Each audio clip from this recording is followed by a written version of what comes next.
참 예수님.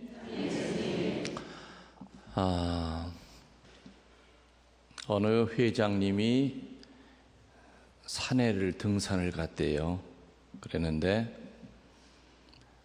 밤중에 산을 헤매다가 길을 잃어가지고 밤이 컴컴한데 칠흑같이 어두운 밤이니까 어디가 앞인지 뒤인지 모르고 헤매다가 그냥 절벽에서 떨어진 거예요. 그냥 절벽으로 막 미끄러져 내려가다가 뭐가 손에 하나 딱 잡히길래 딱 나뭇가지 하나를 잡았어요. 구사일생으로 사는 거죠. 근데 뭐 굴러 떨어진 데가 하도 가파르니까는 그리고 잡고 올라갈 게 없으니까 누가 위에서 살려주지 않으면은 꼼짝 못해요. 그래서 위에다 대고 사람 살려 그랬겠죠. 근데 그 캄캄한 밤중에 누가 그 위에서 구해줍니까? 이 회장님은 팔이 점점 힘이 빠져나가고 이대로 떨어져 죽나 보다 하는 참인데 저 위에서 그 밑에 누구 있냐 하는 소리가 들려. 누구세요? 하고 소리 질렀더니 나 하느님이다 그래. 아이고 세상에, 하느님이 회장 살려주시려고 산보 나오셨다가 나를 보셨나 보다. 그러면서 회장님이 하느님 저만 살려주시면요 제가 지금 교무금 내고 있는 거 따따블로 내고요 아무튼 본당 신부님 끝내주게 모실게요. 저만 좀 살려주세요. 그러니까는 하느님이 그 소리를 들으시더니 그럼 너 내가 시키는 대로 할래? 그래. 그럼요 지금 목숨이 달려있는데 제가 뭘 못하겠습니까? 하느님이 그 잡고 있는 손 놔라 그랬어요. 아니 이거 놓으면 어떻게 되는 거예요? 죽는 거죠? 그러니까 이 회장님이 다시 하도 기가 막혀가지고 위를 쳐다보고서는 아니 저분이 이제 연세가 많아서 치매가 오셨다. 지금 이거 놓으면 죽는데 이걸 왜 놓으라고 그래? 그래서 한동안 아무 말도 안 하고 있다가 저 위를 쳐다보고 뭐라고 그랬느냐.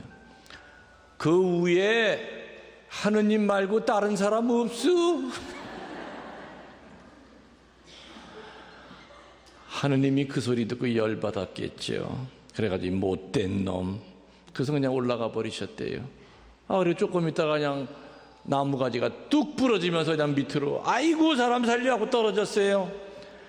딱 나무가지가 부러졌는데 보니까 세상에 그 밑에가 20cm밖에 안 남아 있었어. 하느님이 어련히 알아서 손을 놓으라고 그러셨겠어요. 그죠? 그거 손 놓고 그냥 사뿐히 떨어지면은 회장으로 체면도 쓰고 그 살겠다고 하느님이 놓으라고 그랬는데 놓지 않고서는 하느님 말고 딴 사람 없냐고 그러다가 망신대로 개망신 당했고. 여러분들 이제껏 살아오시면서 하느님이 여러분들에게 그거 놔라 할 때가 많으셨을 거예요. 근데 직간에는 머리 굴리느라고 나 요거 놓으면 죽어, 내 요거 포기하면 난 절대 안 돼 하다가 하느님에게 속 다 보이고 영적으로 망신 다 당하고 하느님 얼굴 보기도 두려워할 때가 얼마나 많았겠는가. 기적이라고 하는 건 언제 일어납니까? 내가 애착하는 것에 마지막 한 조각을 포기할 때 기적이 일어나요. 그렇겠죠? 내가 정말 여러분들 기쁘게 살고 싶으세요? 그죠? 기쁘게 살고 싶지 않으신 분 손 들어보세요. 없죠? 그럼 기쁘게 살려면 어떻게 해야 돼?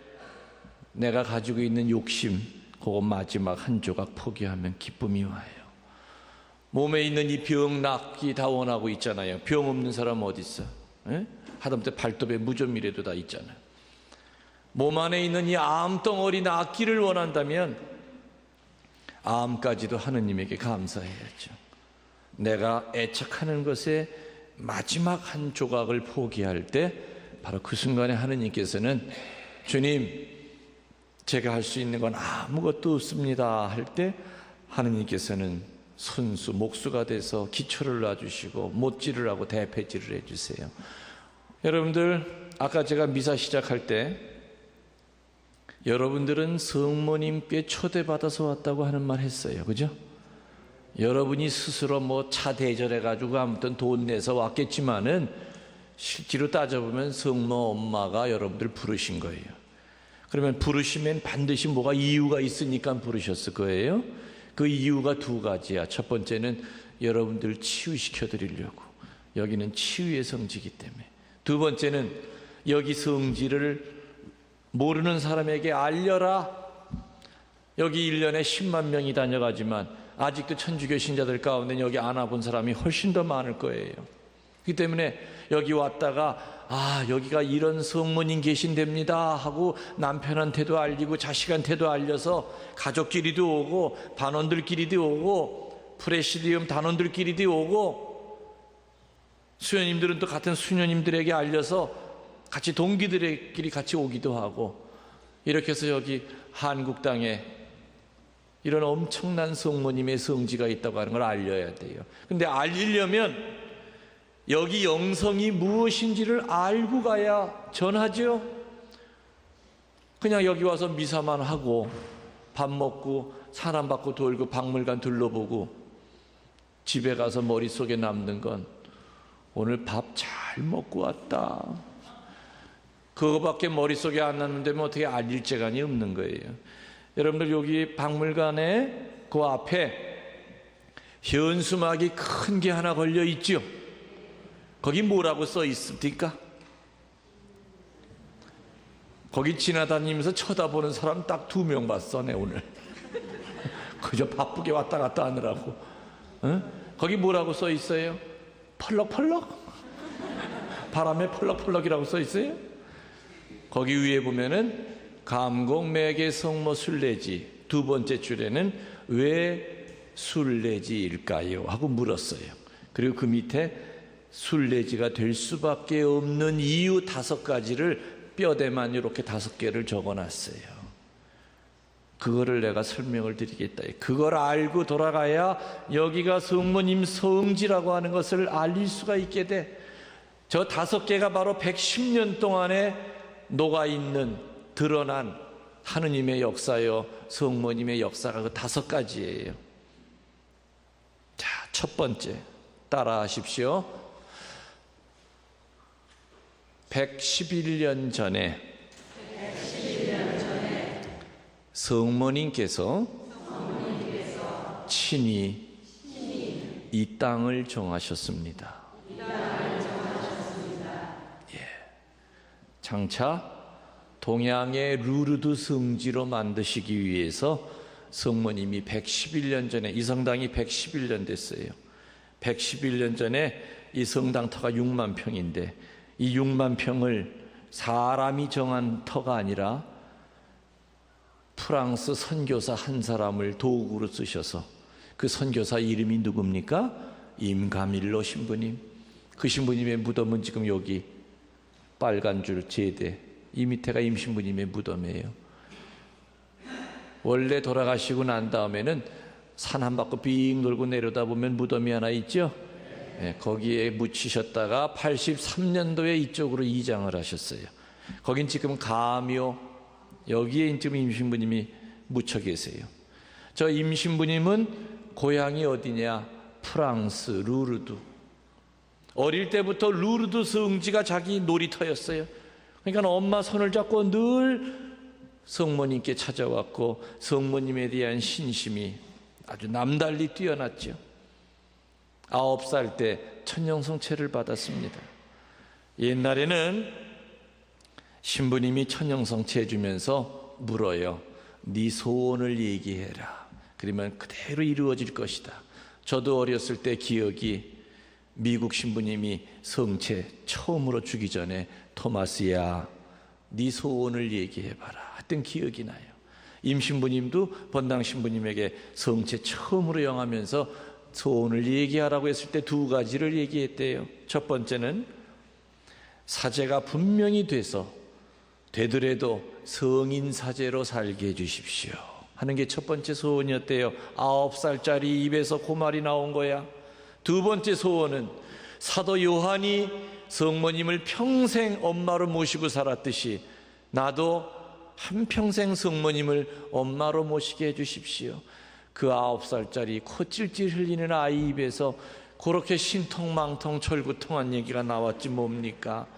저도 9살 때 본당 신부님이 성체를 주기 전에 웅녀라 네 소원을 얘기해라. 저도 임신부님과 같이 종류는 두 가지는 똑같았어요. 내용이 조금 달라서 그렇지. 첫 번째 저는 뭐를 얘기했느냐? 우리 반에서 싸움 제일 잘하게 해주십시오. 두 번째로는 나중에 크면 대통령이 되게 해주십시오. 임신부님과 저는 이렇게 시작부터가 싹수가 달랐습니다. 아무튼 임신부님은 어릴 때부터 성모 신심으로 가득 차서 성모님을 엄마로 모시고 파리 외방전교회에 들어가셔서 신학 공부를 하고 1893년에 사제 수품을 받습니다. 사제 수품을 받고 난 다음에 조선 땅으로 전교가라고 명을 받으세요. 임신부님은 조선 땅으로 나오시기 전에 기도를 부탁하러 어디를 가느냐? 리지에 있는 깔멜 수녀원 있죠? 깔멜 수녀원의 수녀님들에게 기도 부탁하러 갔어요. 갔는데 그 수녀원에서 아주 어리고 너무너무 그 인형처럼 이쁜 수녀님을 한 번 만난 거야. 그 수녀님이 누구냐? 그 유명한 소아 데레사 성녀였어요. 임신부님보다 4살이 밑이었죠. 그래서 성인끼리는 서로 알아본다는 말이 있지 않습니까? 임신부님은 그 소아 데레사 수녀님에게 예언을 했어요. 수녀님은 장차 이 세상을 빛낼 큰 성녀가 될 겁니다. 그러면서 그 자리에서 영적인 남매 관계가 맺어집니다. 임신부님이 사랑하던 여인이 셋이 있었어요. 첫째 누구? 황신혜? 아니죠. 낳아준 친엄마. 두 번째는 영적인 엄마인 성모 마리아. 세 번째는 영적인 여동생 소아 데레사 성녀. 이렇게 기도를 부탁하고 조선 땅으로 와서 소아 데레사 성녀와 편지를 주고받았기 때문에 소아 데레사 성녀의 기억 속에는 영적 오라버니가 사목하고 계시는 조그만 땅, 한국 땅의 장호원 성당, 옛날엔 이 성당을 장호원 성당이라고 불렀습니다. 장호원 성당을 분명히 기억하고 계셨을 것이다 하고 추정을 합니다.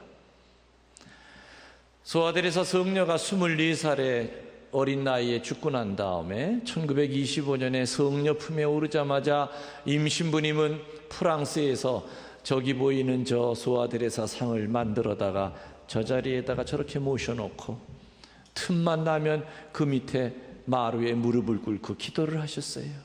그래서 임신부님의 사진 중에 남아있는 흑백 사진 가운데 가장 많은 것이 저 소아 데레사 상 밑에서 기도하는 사진이 제일 많지요. 여러분들 박물관에 1층에 들어가셔서 임신부님이 입었던 금제의를 보셨을 겁니다.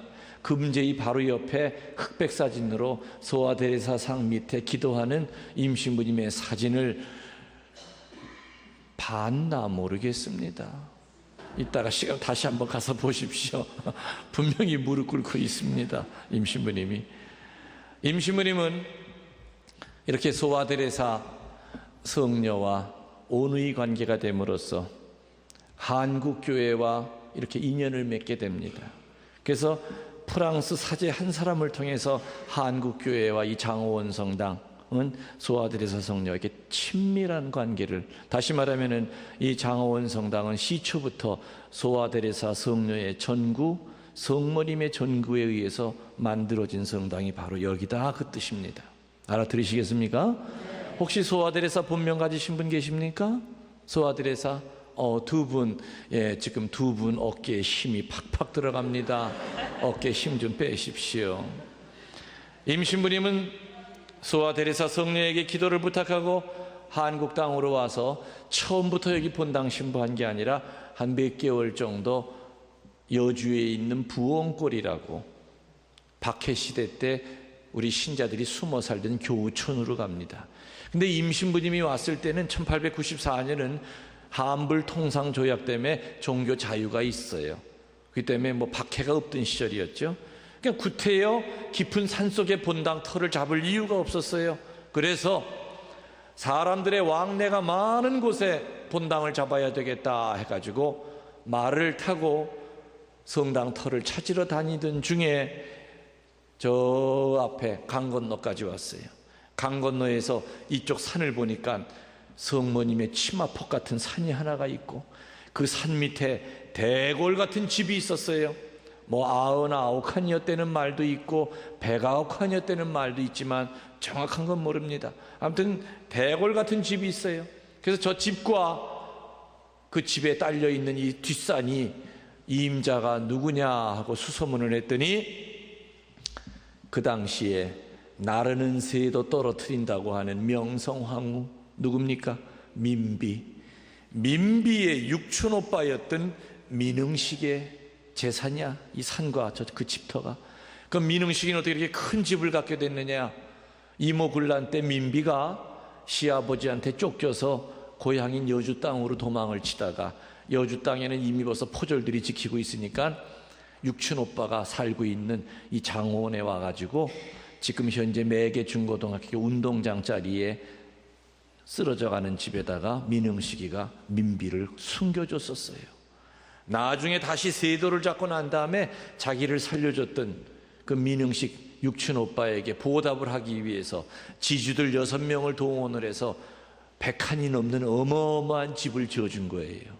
그리고 민흥식이는 그때 당시 벼슬이 충주 목사. 그래서 이 산과 이 집을 너무너무 갖고 싶은데 얼마에 팔 건지 한번 수소문을 했더니 지금 돈으로 환산하면은 600억을 내놓으래. 600억. 그러니까 아예 팔 생각이 없다, 그 뜻이었어요. 민흥식이가 돈이 없는 사람이에요. 권력이 없는 사람이에요. 팔 이유가 없죠. 그러니까 사람의 힘으로는 절대로 이 산과 저 집을 살 수가 없었어요. 임신부님은 어릴 때부터 마음속 깊이 있는 성모 신심의 핵심은 뭐냐?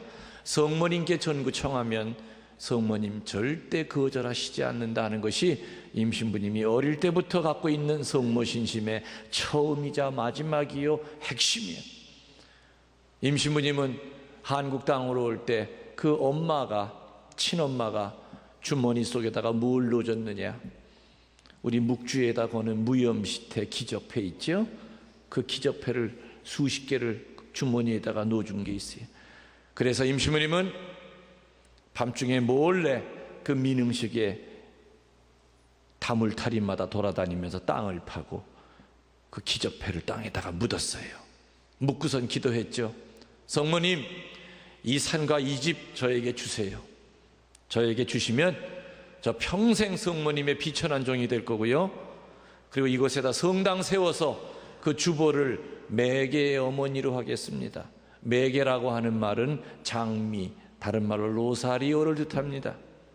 매개라고 하는 꽃은 한국 땅에서는 보기가 귀하지만은 중국에는 흔해 빠진 게 매개꽃이에요. 천주교가 중국을 통해서 한국으로 들어오다 보니까 바로 매개신공 하면은 묵주기도가 된 거죠. 그래서 임신부님은 이곳에 성당을 세우면은 매개 성당으로 봉헌하겠습니다. 다시 말하면 로사리오 성당으로 봉헌하겠습니다 하고 약속을 하고 1년 3개월을 기도했는데 1년 3개월 후에 어떤 역사가 이루어지느냐? 을미사변이 일어나요. 그래서 일본 자객들이 민비를 무참하게 칼로 죽입니다. 이러다 보니까 전국에서 의병이 들고 일어났겠죠. 이 장호원에서도 의병이 일어나가지고 의병들과 일본 군대가 싸우는 와중에 저 109칸짜리 집이 불이 탑니다. 그리고 자기 뒤를 돌봐주는 민비가 죽고 나니까 민흥식이가 힘을 못 써요. 역적으로 몰려서 서울로 끌려가면서 자기 식솔들에게 뭐라고 그랬느냐? 양대인에게, 옛날에는 서양 사람들을 양대인이라고 불렀어요. 양대인에게 이 산과 이 집을 그냥 빨리 넘겨줘라 해가지고 서류상 얼마에 판 걸로 돼 있느냐? 199달러. 지금으로 환산하면은 19만 원에 이 6만 평을 넘겨준 거예요. 처음에 얼마 달라고 그랬었어요? 600억을 달라고 했던 것이 19만 원으로 줄어든 거예요. 그러니 이게 사람이 산 땅이 아니죠. 임신부님이 1년 3개월 기도해서 이 6만 평을 거저 얻었어요. 그래서 임신부님은 이곳에다 장차 동양의 루르드 성지 같은 그런 곳이 될 것이다 하고 확신을 갖고 불타다 남은 그 집에 안채를 헐어가지고 첫 번째 성당으로, 그게 바로 이 성당 설립 연월일인 1896년 10월 7일 로사리오 축일날 불타다 남은 그 집에서 제대를 만들어가지고 천미사를 봉헌합니다. 1896년 10월 7일 천미사를 임신부님이 드릴 때 이 장호원에는 천주교 신자들이 몇 명이나 있었을까요? 퀴즈입니다. 1번 100명, 2번 200명, 3번 300명, 4번 400명, 아무거나 찍으시기 바랍니다. 몇 명? 아무거나 얘기해도 상관없습니다. 1896년 이곳에 천미사를 드렸을 때 이 장호원 일대에는 무려 천주교 신자들이 단 한 명도 없었습니다. 그래서 천미사 드릴 때 임신부님은 혼자서 별을 쳐다보면서 주님께서 나와 함께 이렇게 미사하셨을 것이다. 아무튼 처음에 성당을 거기서 시작을 했지만은 몇 년 안 가가지고 신자들이 500명으로 늘어납니다. 그래서 그 옆에다가 두 번째 구성당을 짓습니다. 그 성당의 크기는 지금 이 성당의 한 반 정도 돼요. 그 성당을 1902년에 축성을 하는데 그 성당은 불행하게도 미국 신부들이 6.25 지나고 와서 전부 다 아이들 학교 운동장이 더 중요하다 해가지고 전부 다 헐어버렸어요. 그거 할 때 여기 신자들은 참으로 반대가 많았습니다. 그러나 미국 신부들은, 미국 사람들은 원래가 실용주의자들이지요. 역사 자체가 200년밖에 안 된 나라이기 때문에 역사보다는 아이들 운동장 터가 더 중요하다 해서 싹 밀어버렸어요. 그 성당이 지금까지 있다고 그런다면은 정말 우리나라에서 몇 째 안 가는 아주 오래된 성당이 됐을 거예요. 여러분들 아마 박물관 2층에 올라가시면은 옛날 구성당과 이 대성당이 서로 이렇게 종탑이 마주 보이는 사진을 보셨는가 모르겠습니다. 보셨죠? 예, 안 보셨어도 보신 척 하십시오. 그 두 번째 성당에서 1920년까지 미사가 드려집니다. 근데 1920년이 되니까 신자들이 1000명이 넘어가요. 그러니까 그 두 번째 성당에서는 되게 감당이 안 돼. 그래서 이제야말로 성당을 산 중턱에 제대로 세워드려야 되겠다 해가지고 천주교 신자들 1000명이서 삽과 곡괭이를 가지고 이 산 허리에 매달려 가지고 돌을 캐기 시작합니다. 지금처럼 무슨 중장비가 있던 시절이 아니었겠죠.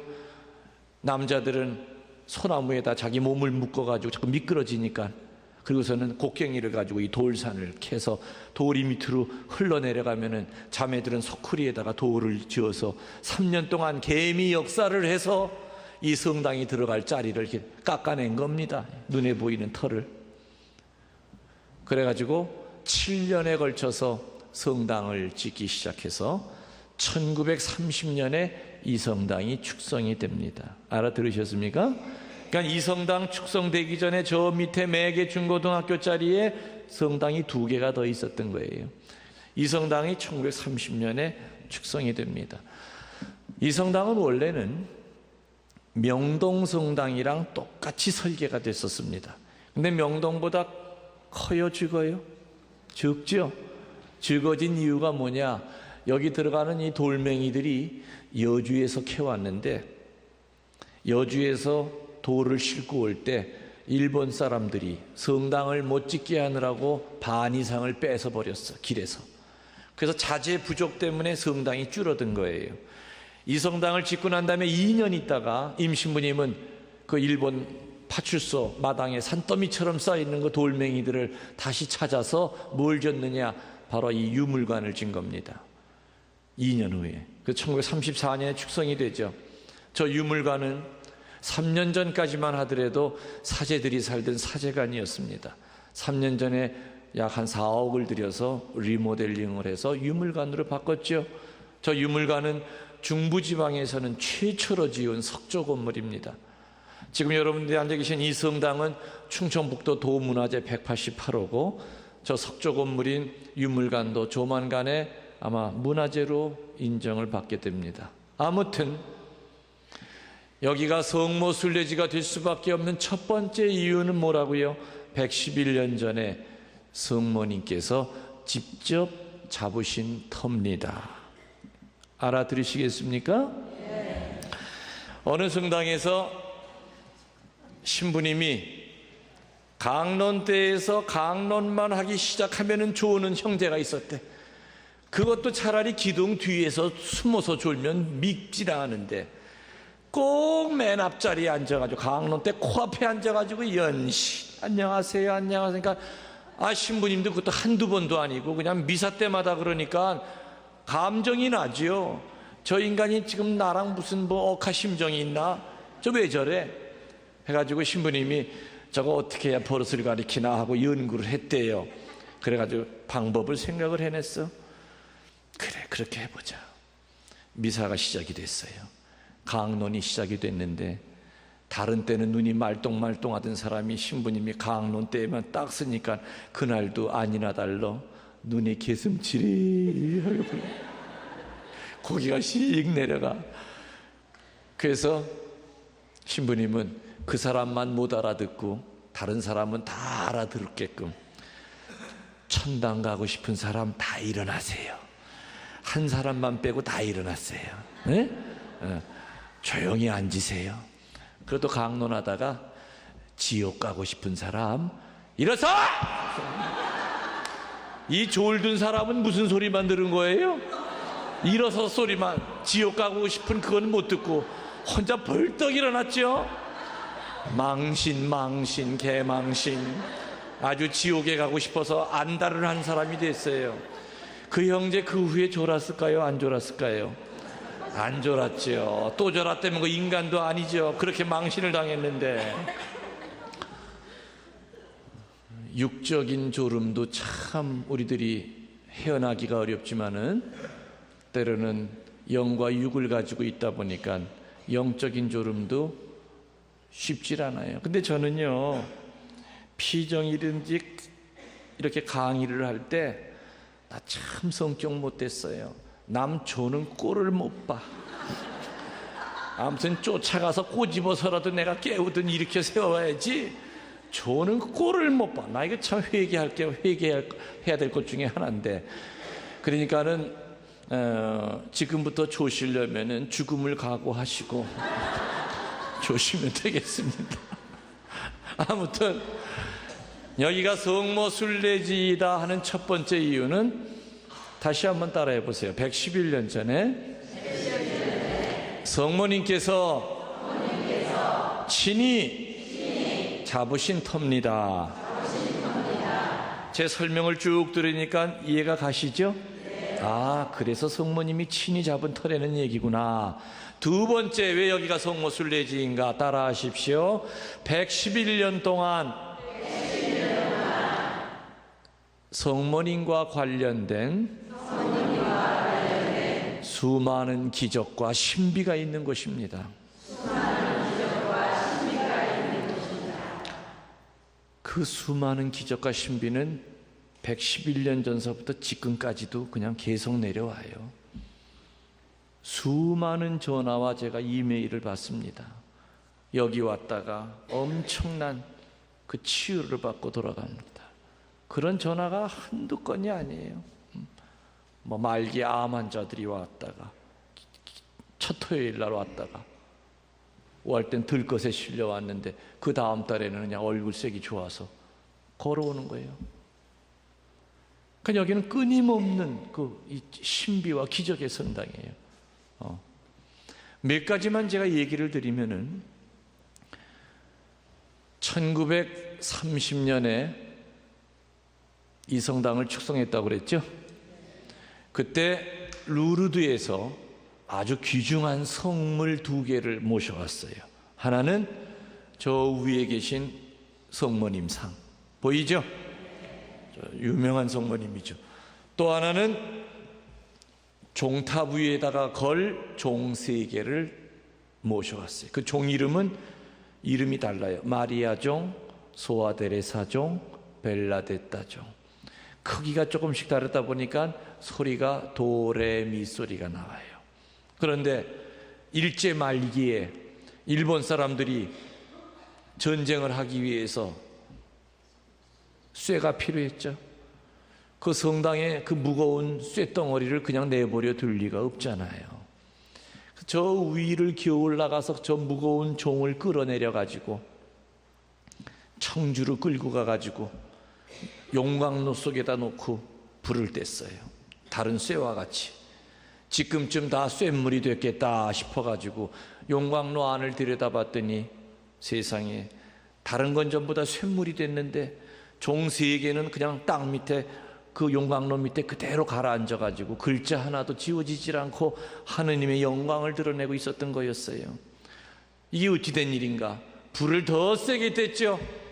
나중에는 용광로가 시뻘개져가지고 아주 깨질 지경이 됐는데도 종 3개는 끄떡도 하지 않고 녹질 않고 있었어요.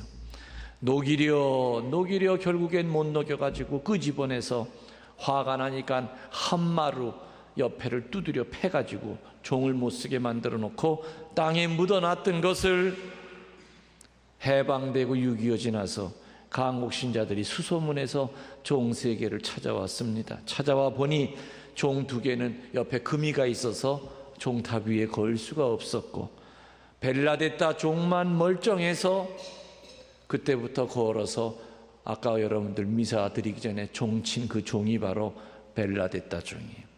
그 마리아 종이랑 소아데레사 종은 어디 있을까요? 어디서 보셨죠?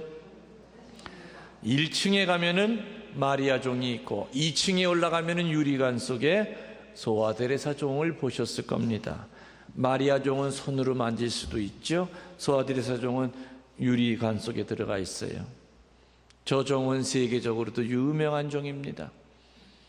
저 종이 유명하다고 하니까 가끔 보면은 할머니들이 와가지고 쇳가루를 자꾸 긁어가. 쇳가루 긁어다가 애 못 낳는 며느리한테 먹인다는 거야. 난 부처님 코는 자꾸 뺏겨지는 걸 봤어도 성당에 종까지 긁어가는 건 처음 봤어. 아무튼 제발 긁어가지 마십시오. 저러다 종 남아나질 않습니다. 아무튼 그런 종에 대한 기적의 사건이 있었어요. 1943년에 해방되기 이태전에 일본 사람들은 이 천주교의 길을 누르기 위해서 임신부님의 허락도 안 받고 성당 산중턱에다가 여기보다 높은 거기가 어딥니까? 성모광장 쭉 올라가다가 보셨죠? 넓은데 바로 거기다가 신사를 지으려고 신사터를 닦았어요. 성당보다 큰 신사를 지어서 성당 길을 눌러야 되겠다.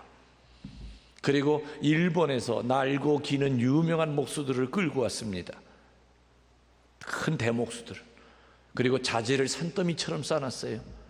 공사가 시작이 되려고 할 때 임신부님은 말도 안 되잖아요. 이게 이 성당산에 어떻게 일본 귀신집이 들었습니까?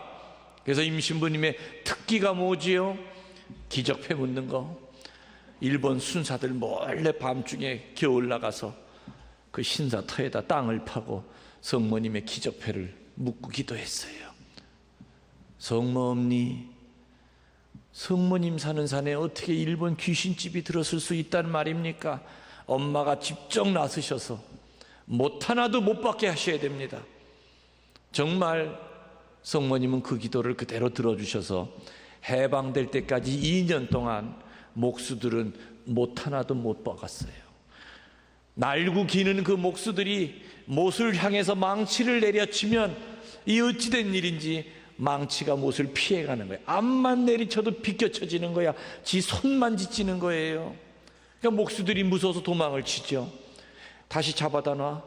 그 다음에는 갑자기 곰이 나타나고 갑자기 호랭이가 나타나가지고 혼비백산해서 도망을 치게 하고 또 잡아다 놓으면은 해가 쨍쨍 나는 마른 하늘인데도 벼락이 때려가지고 산중턱에 있는 바위들이 막 그 밑으로 굴러떨어져서 목수들이 또 다 도망을 치고 아무튼 2년 동안 해방될 때까지 43년부터 45년 2년 동안 임신부님의 부탁대로 일본 목수들은 못 하나도 못 받고 못은 썩어만 가고 철근은 썩어만 가고 2년을 그냥 허송세월 하다가 해방을 맞이했어요.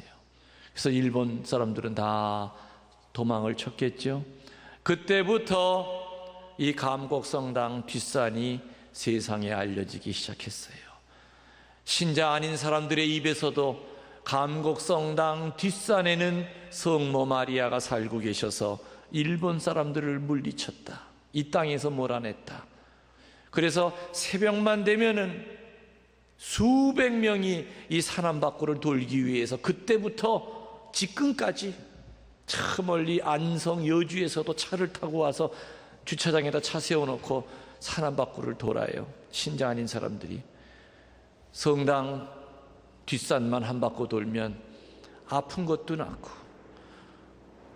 속이 꼭 막혔던 것도 푹 뚫어지고 사느니 헤어지느니 하는 부부들도 올라갈 때는 뚝 떨어져서 올라가는데 돌아 내려올 때 보면은 본드가 돼서 붙어 있어.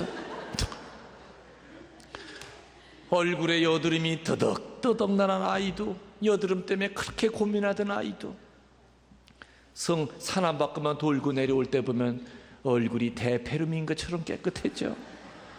아무튼 끝내주는 산으로 소문이 나기 시작해서 이 산의 이름이 매개동산, 줄여서 매산이라고 부릅니다. 매산이라고 불렀더니 또 날아다니는 매들이 있죠. 그 매들이 자기네 산인 줄 알고 또 찾아오기 시작했어. 얘네들이 한자를 모르니까 그게 자기네 매인 줄 알아. 그 매가 아닌데. 아무튼 내가 오고 난 다음부터 매들이 와서 새끼를 쳐서 아무튼 가요. 그래서 내가 우리 사무장님한테 여기 그전에도 이렇게 매들이 날라왔습니까? 하니까는 신부님 오시고 난 다음부터 매가 날라온대. 참 이상하죠. 저는 다른 성당에도 가는 데마다 매들이 날라와요. 내가 띠가 매띠도 아닌데 왜 그렇게 날라오는 거야? 해방이 되고 인가밀로 신부님이 1947년 10월 25일 날 세상을 떠나십니다. 이 성당에서만 본당 신부를 무려 51년 동안 하십니다. 51년 동안 본당 신부를 하시다가 47년도 10월 25일 날 세상을 떠나세요. 79세의 일기로. 숨을 거두시면서 했던 마지막 말이 뭐냐? 성모님 저를 구하소서 하는, 한평생 성모님을 사랑했던 그 노사지의 입에서 마지막 나온 말이 성모님 저를 구하소서 하는 말로 이 세상을 끝냅니다. 임신부님이 51년 동안 이 본당에서 사목을 하시면서 교우들에게 제일 많이 했던 말이 뭡니까? 그 유명한 나는 여러분을 만나기 전부터 사랑했습니다. 따라하십시오. 나는 여러분을 만나기 전부터 사랑합니다. 세상에 이 말보다 아름다운 말이 어디 있을까요? 인간과 인간의 만남 가운데서 나는 여러분을 만나기 전부터 사랑했습니다. 임신부님은 1대 본당 신부요, 나는 25대 본당 신부인데 저도 임신부님과 똑같이 여러분에게 그 말을 전합니다. 나도 여러분들을 만나기 전부터 사랑했습니다. 아멘 하셔야죠. 박수도 쳐야죠.